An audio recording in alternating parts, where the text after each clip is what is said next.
Open Arms es una respuesta ciudadana a una inacción deliberada de la Unión Europea en materia de salvamento y de protección de la vida en el mar, en aguas internacionales, ¿no? Y nació, esta iniciativa ciudadana nació al ver la foto de Aylan Kurdi en septiembre del 2015. Era el niño sirio que murió ahogado en la playa de Bodrum cuando sus padres intentaban llegar a Europa por mar, ¿no? Allí yo me pregunté cuántos Aylan Kurdi habrán sin foto, ¿no? Cuántos niños habrán muerto en esas mismas circunstancias y no había ninguna foto de ellos, ¿no?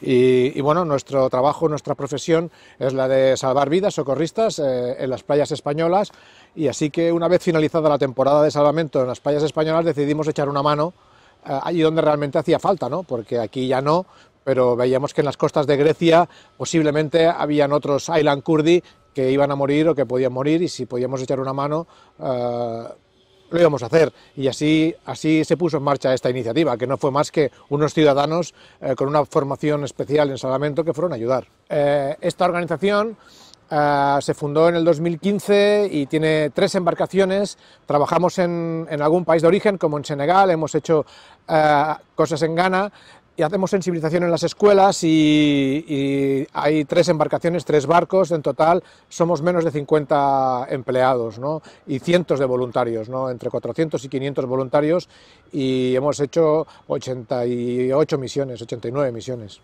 Recibimos la financiación, el soporte de los gastos de las embarcaciones, de los barcos y de los proyectos en tierra, recae única y exclusivamente en un 97% en donaciones privadas, ¿no? Es la propia sociedad civil quien sostiene todos los gastos de esta organización, por eso es una respuesta ciudadana, ni más ni menos, ¿no? Hay un porcentaje muy pequeño de administraciones locales como ayuntamientos que a través de algún convenio nos llega algo de financiación, pero realmente es muy poco, es un porcentaje muy pequeño que quizá no llegue ni al 5%, ¿no? Las características de nuestros donantes, en su la mayoría son gente joven. Hay más de un 60% de mujeres que nos apoyan económicamente, casualmente, y bueno, no recibimos ningún encargo especial, sino sencillamente nos llega el dinero para seguir con nuestra iniciativa, ¿no? Seguir intentando proteger la vida de las personas más vulnerables. En algunos casos, bueno, siempre es en el mar, pero en algunos casos, como en la pandemia, en el COVID, hemos tenido que trabajar también en tierra para proteger a nuestros ancianos, y trabajamos en más de 450 residencias de gente mayor en la que tuvimos que hacer prospecciones de COVID y test para detectar los casos, los primeros casos, ¿no? Para evitar el contagio.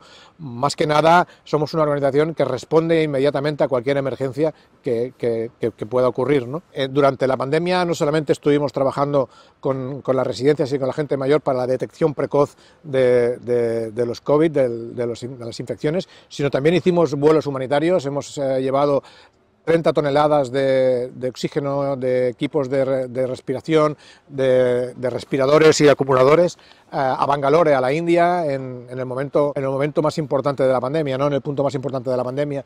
Luego hemos hecho algún vuelo humanitario, hemos sacado 65 refugiados de Níger que procedían de Libia para llevarlos a Roma. Son vuelos humanitarios que los hemos hecho con Cáritas, son corredores humanitarios.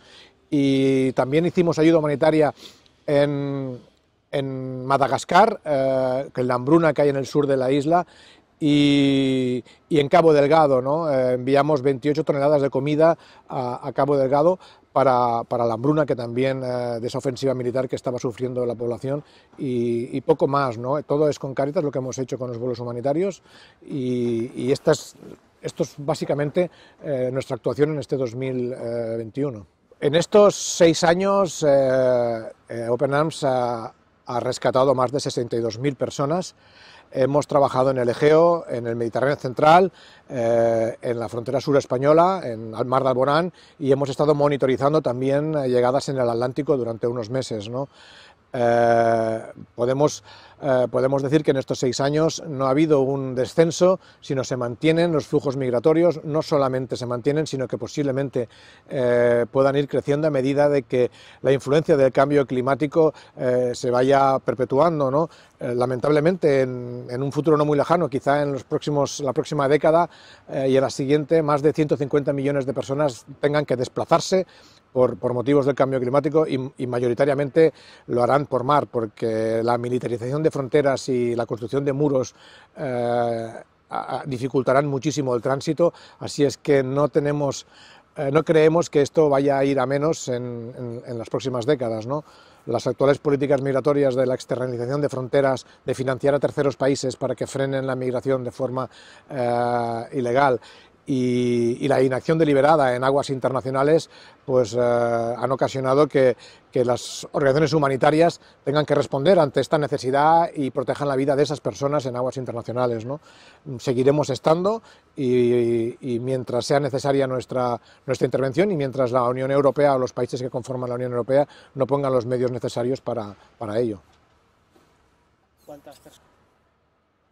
Bueno, al tratarse los mayores problemas a los que nos enfrentamos como organización humanitaria en aguas internacionales es a la falta de información, ¿no? Desde el 2016 hasta el 2018, hasta marzo del 2018, la Guardia Costera Italiana colaboraba y coordinaba cada una de las intervenciones de toda la flota humanitaria, incluso de nuestros barcos en aguas internacionales. Pero a partir de marzo del 2018, cuando hubieron elecciones en Italia y cambió el gobierno y entró la extrema derecha a formar parte de ese gobierno, a partir de ese momento la Guardia Costera Italiana dejó de pasar información, dejó de coordinar a los barcos humanitarios y pasó a la persecución. Eso ha ocasionado dificultades no solamente logísticas, sino administrativas y técnicas que han hecho que los barcos queden retenidos durante numerosos meses en puerto y no pueden intervenir, no puedan estar en el mar. Con lo tanto, pues han aumentado la cifra de muertos, ¿no? Lamentablemente, esto lleva ocurriendo desde 2018 hasta el día de hoy, ¿no? La pandemia tampoco ha ayudado a facilitarnos las cosas, sino que además dificulta todavía más la logística porque estamos sometidos a largas cuarentenas una vez llegamos a puerto, porque se nos aplican normativas que incluso son completamente ilógicas. Aunque no haya ningún positivo a bordo, se nos obliga a estar 10 días en cuarentena en el puerto y eso dificulta todavía más, ¿no? No solamente las barreras administrativas, sino también las técnicas y también las de la pandemia hacen que sea difícil. ¿Por qué otros barcos no intervienen en aguas internacionales? No lo hacen porque las autoridades no facilitan un puerto de forma ágil y rápida como debía ser y como dicen los convenios internacionales, y tardan muchos días en buscar un puerto seguro para el desembarque de las personas rescatadas, y eso hace que grandes mercantes se vean con la imposibilidad de continuar, se vean parados en el mar durante muchos días, incluso alguna semana o más de un mes ha estado más de un barco parado, y con los problemas técnicos y logísticos que eso comporta, ¿no? Con que el retraso de esa carga que se espera en un puerto y las multas por incumplimiento de contratos, y eso hace que lamentablemente muchos capitanes se olviden de esa parte humanitaria, se olviden del compromiso que tienen con los convenios internacionales y con el convenio SAR y cierren los ojos delante de situaciones que pueden ser tremendamente dramáticas, ¿no? O apaguen el ICE, que es el sistema de posicionamiento satélite, y que nadie sepa que están allí y que ellos no quieren que se les vea en esa zona porque no quieren pararse o detenerse a ayudar, quieren seguir su camino, y lamentablemente ocurre en demasiadas ocasiones, ¿no? Aunque los convenios internacionales obligan a las administraciones y a los capitanes a actuar delante de una situación de emergencia, ocurre que ni unos ni otros a veces los cumplen, ¿no? Entonces, bueno, la misión de la flota humanitaria también está en denunciar todos aquellos incumplimientos a los que a veces somos testigos. Bueno, no ayudar a las personas, no auxiliar personas en el mar y sobre todo en aguas internacionales, evidentemente que contraviene todos los convenios internacionales, el derecho marítimo internacional, la ley del mar, incluso los derechos humanos. Y si encima son interceptados por milicias y devueltos a ese país en guerra que es Libia, también estamos vulnerando más convenios, ¿no? la Convención de Ginebra, por ejemplo, ¿no?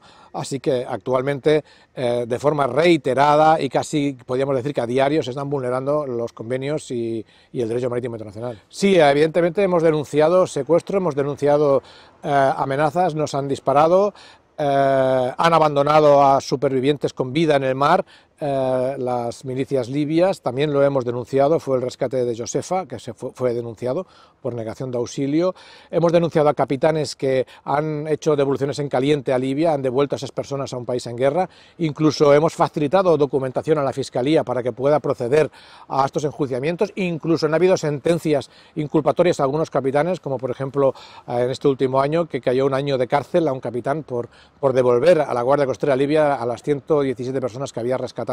Así que es uno de nuestros trabajos documentar y denunciar todas esas violaciones y llevarlas delante de la justicia.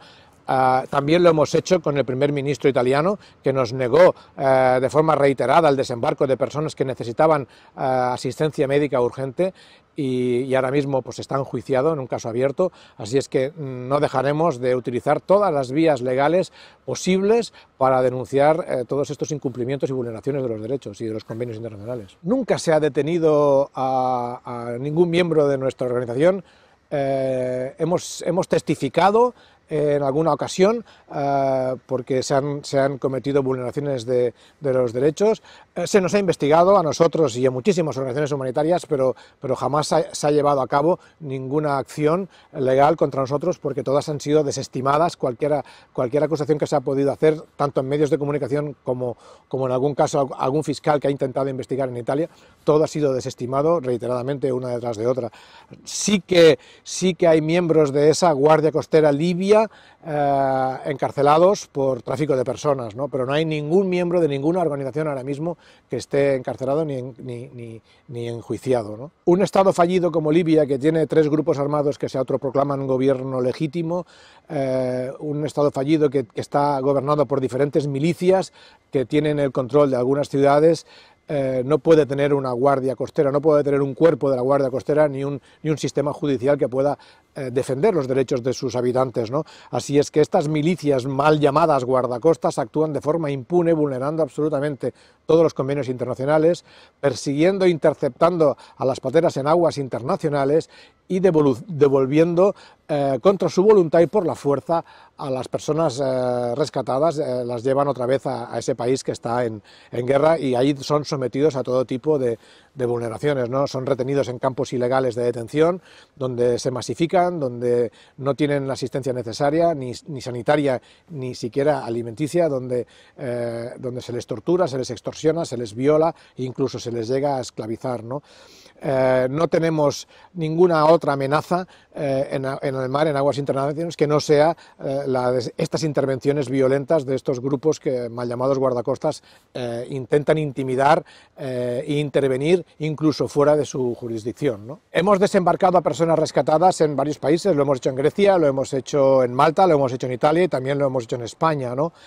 Evidentemente, después de discutir y pelear todas las dificultades a las que se nos han antepuesto, ¿no? Sobre todo Malta es un Estado que no firmó la 4ª enmienda. Hemos desembarcado a las personas rescatadas en aguas internacionales en varios países de la Unión Europea. Lo hemos hecho en Grecia, lo hemos hecho en Malta, lo hemos hecho en Italia y también en España, aunque Malta no siempre antepone dificultades para adjudicarnos un puerto seguro, porque al no firmar la 4ª enmienda del convenio SAR no tienen la capacidad como isla-estado para retener a todas las personas que puedan ser rescatadas en su zona SAR. Así es que muchas veces nos deniega el puerto, y últimamente la dificultad que hay para contactar con las autoridades también hace que sea todavía más largo el proceso todos los países ribereños europeos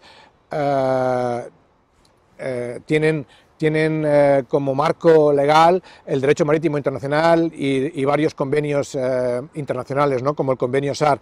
A todos los países que han suscrito esos convenios tienen la obligación de atender cualquier petición y llamada de socorro y la de coordinar cualquier operación de socorro utilizando todos los medios que tengan a su alcance, incluso cualquier barco que esté en la zona y que pueda intervenir de forma rápida e inmediata, como dicen los convenios y las leyes y el derecho marítimo internacional, ¿no? Así que no solamente es una obligación de los Estados, también es una obligación de los capitanes atender estas solicitudes de auxilio, ¿no? Estamos todos dentro del mismo marco legal y cuando no se hacen, cuando hay una inacción deliberada en materia de salvamento, evidentemente que estamos vulnerando el derecho marítimo internacional y el convenio SAR, ¿no? Las personas que se rescatan en aguas internacionales, sobre todo en el Mediterráneo central, en su mayoría, más del 90%, provienen de Libia y casi todos han sido retenidos y detenidos en centros de detención ilegales que están gestionados por milicias que no tienen absolutamente ningún impedimento para infligir torturas, para extorsionar a estas personas, para tenerlas hacinadas durante meses o años en condiciones inhumanas e incluso venderlas como esclavos si no han podido extorsionarlas o sacarles más dinero del que tenían, ¿no? Así es que cuando los encontramos en el mar, encontramos a los que han sobrevivido a todas estas calamidades, al desierto del Sahel, a los campos de detención libios, a las torturas, y los encontramos en situación lamentablemente de vulnerabilidad absoluta, no solamente física, con muestras físicas de torturas y de violencia, sino también evidentemente con grandes muestras de problemas psicológicos, de haber estado violadas las mujeres o ellos incluso y torturados durante semanas o meses, ¿no? Todas y cada una de estas personas rescatadas en el mar precisan de asistencia médica inmediata, tanto física como psicológica, todas ellas, ¿no? Nos hemos encontrado con muchísimos casos de todo tipo, ¿no? Evidentemente niñas y mujeres que han sido utilizadas como juguetes sexuales de clanes militares, hasta serias torturas o heridas de bala o mutilaciones que realmente son atrocidades, ¿no? Impensables, ¿no? Y cuando no te imaginas que en el siglo XXI puedan estar pasando estas cosas, ¿no? Lamentablemente esto ocurre demasiado a menudo, ¿no? Casi en cada rescate podemos encontrar signos de violencia, signos de tortura y evidentemente la mayoría de las mujeres vienen todas violadas, ¿no? Cualquier historia, cualquier testimonio de todos ellos es duro, dramático y cruel, y casi que intentas evitar oírlos para tu propia salud mental, ¿no? Porque estar cada día escuchando y viendo estas atrocidades pues realmente te deja huella, ¿no? Una de las mayores dificultades a las que se enfrentan estas personas rescatadas es a recibir un puerto seguro para ser desembarcadas, donde puedan ejercer sus derechos de solicitar asilo o refugio o recibir asistencia, ¿no? Eso es la primera dificultad. Una vez podemos tener un puerto, una vez se nos adjudica un puerto para desembarcar a estas personas, allí es donde termina realmente el trabajo de Open Arms, ¿no? Nuestro trabajo es proteger la vida humana en el mar y entregar a las personas rescatadas, a los náufragos, a la administración correspondiente para que se haga cargo de ellos y ahí ya se verá en qué situación administrativa pueden encontrarse estas personas y que se solucione esa situación y que bueno, y hay otras organizaciones humanitarias pues que se ocupan de ellos, otras grandes organizaciones que se ocupan de ellos en tierra, ¿no?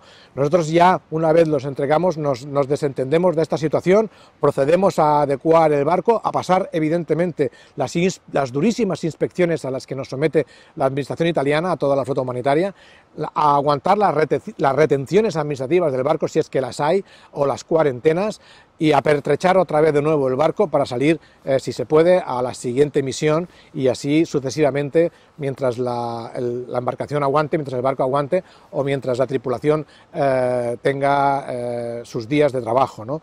Evidentemente hay momentos de cambio de tripulación y hay momentos en que el barco necesita de inspecciones o de reparaciones y ahí debemos de parar. Diferentes personalidades del mundo de la cultura o del deporte, incluso de la política, se vienen a colaborar con Open Arms o han defendido o nos han apoyado, ¿no? De forma pública, ¿no? Desde todos los ámbitos, ¿no? Desde el ámbito deportivo, como puede ser Pep Guardiola, Marc Gasol, Xavi Hernández, Puyol, hasta figuras, hasta jefes de Estado como puede ser el Papa Francisco, ¿no? Y otros políticos. Así es que, bueno, su apoyo es visibilidad y nos anima muchísimo porque, bueno, son grandes influencers que son valientes y que se atreven a alzar la voz delante de estas situaciones humanitarias que estamos viviendo en pleno siglo XXI, ¿no?